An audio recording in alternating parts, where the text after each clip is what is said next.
নমস্কার বন্ধুরা, আজকে বিপত্তারিণীর উপোসের দিন চলে এসেছি। এখানে আমি ছোলার ডাল ভিজিয়ে রেখেছি, আলু কেটে রেখেছি আর মশলা পেস্ট করে রেখেছি, জিরে, আদা আর কাঁচা লঙ্কা, টমেটো। আর এখানে 13টা লুচি বেলে নিয়েছি, আর এখানে আরও বেলতে বাকি আছে। আমি ছোট ছোট করে 13টা লুচি আগে বেলে নিয়েছি। চলুন ভেজে নেওয়া যাক। এবারে আমি তেল গরম করতে দিয়ে দিয়েছি, তেলটা গরম হচ্ছে।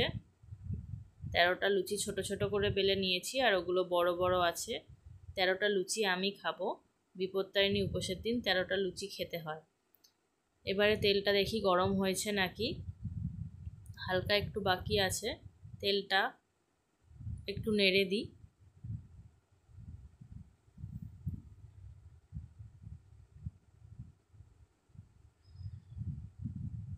এবারে তেলটা গরম হয়ে গেছে, এবারে আস্তে আস্তে লুচিগুলো ছেড়ে দেবো।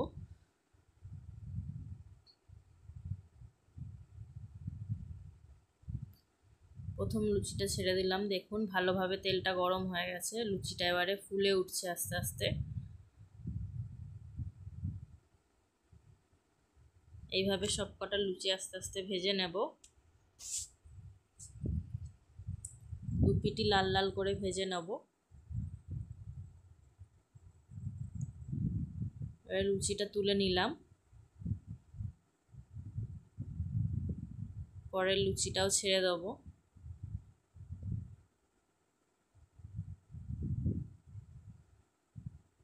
এই লুচিটাও দু পিঠি লাল লাল করে ভেজে নেব।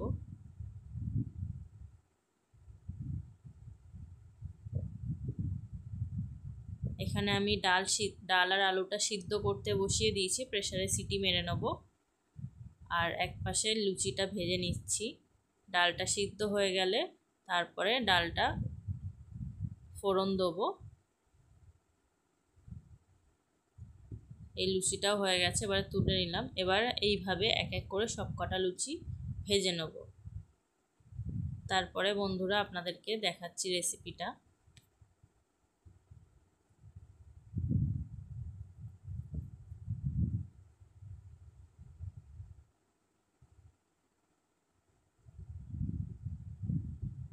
বন্ধুরা আমার সব কটা লুচি ভাজা হয়ে গেছে। এবারে আমি ডালটা তড়কা দিয়ে নেব। তড়কার জন্য এখানে তেল গরম করতে দিয়ে দিয়েছি। এবারে এখানে শুকনো লঙ্কা ফোড়নে দিলাম। শুকনো লঙ্কাটা একটু ভাজা ভাজা হলে জিরে ফোড়ন দেব।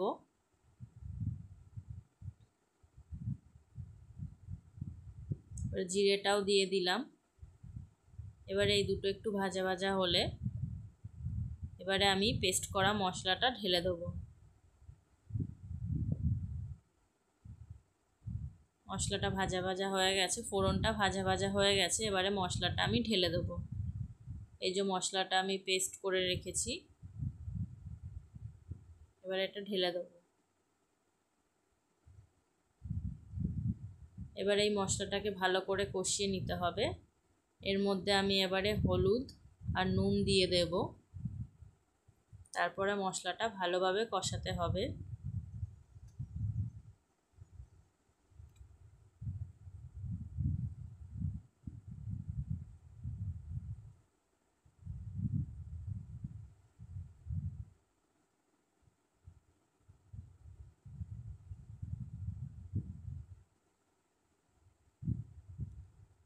মশলাটা ভালোভাবে কষতে থাকুক। এবারে এতে হলুদ আর নুন একে একে দিয়ে দেব। এবার একটু হলুদ দিচ্ছি, দেখে নিন বন্ধুরা, এইটুকু হলুদ দিচ্ছি। এবার এতে নুন দিয়ে দেব, পরিমাণ মতো নুন দিয়ে দিন। এবারে ভালো করে নাড়াচাড়া করে মশলাটা কষাতে হবে।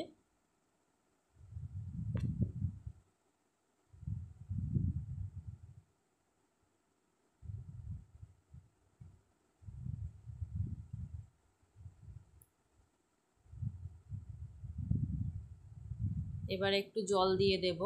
ওই বাটি ধোয়া জলটা দিয়ে দিলাম, যাতে মশলাটা পুড়ে না যায়। এবারে ভালো করে মশলাটা তেল ছাড়া পর্যন্ত কষিয়ে নিতে হবে।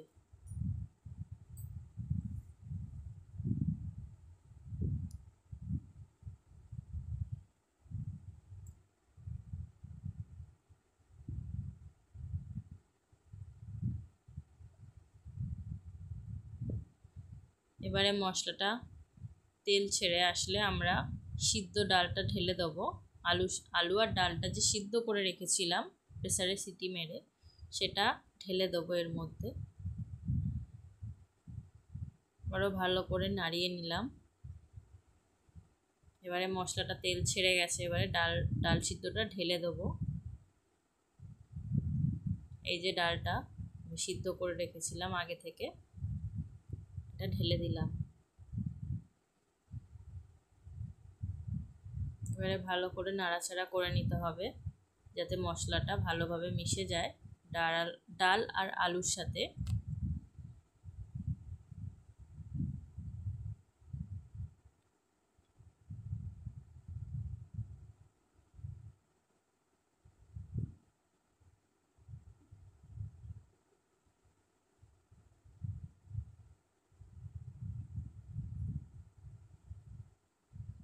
এবার একটু জল দিয়ে দিলাম, তারপরে ভালো করে ফুটতে থাকলো। এটা ভালো করে ফুটে গেলে তারপরে নামিয়ে নেব। একটু ভাজা মশলা দিচ্ছি এখানে আছে গরম মশলা, গোটা গরম মশলা, জিরে, ধনে আর শুকনো লঙ্কা ভাজা। গোটা গরম মশলার মধ্যে আছে এলাচ, লবঙ্গ, দারচিনি আর জিরে, ধনে আর শুকনো লঙ্কা। এটা হালকা শুকনো খোলায় রোস্ট করে নিয়ে ভেজে গুঁড়ো করে নিয়েছি, সেই গুঁড়ো মশলাটা এখানে দিলাম। এবারে এটাকে নামিয়ে নেব। বন্ধুরা এবারে এটাকে নামিয়ে আপনাদের দেখাচ্ছি, পরিবেশন করছি। এই যে দেখুন আমার রেসিপিটা হয়ে গেছে। আমার রেসিপিটা যদি ভালো লেগে থাকে অবশ্যই আমার চ্যানেল দীপ্তি ব্লগকে সাবস্ক্রাইব করবেন, লাইক করবেন আর শেয়ার করবেন আর কমেন্ট করবেন রেসিপিটা ভালো লাগলে। থ্যাংক ইউ বন্ধুরা।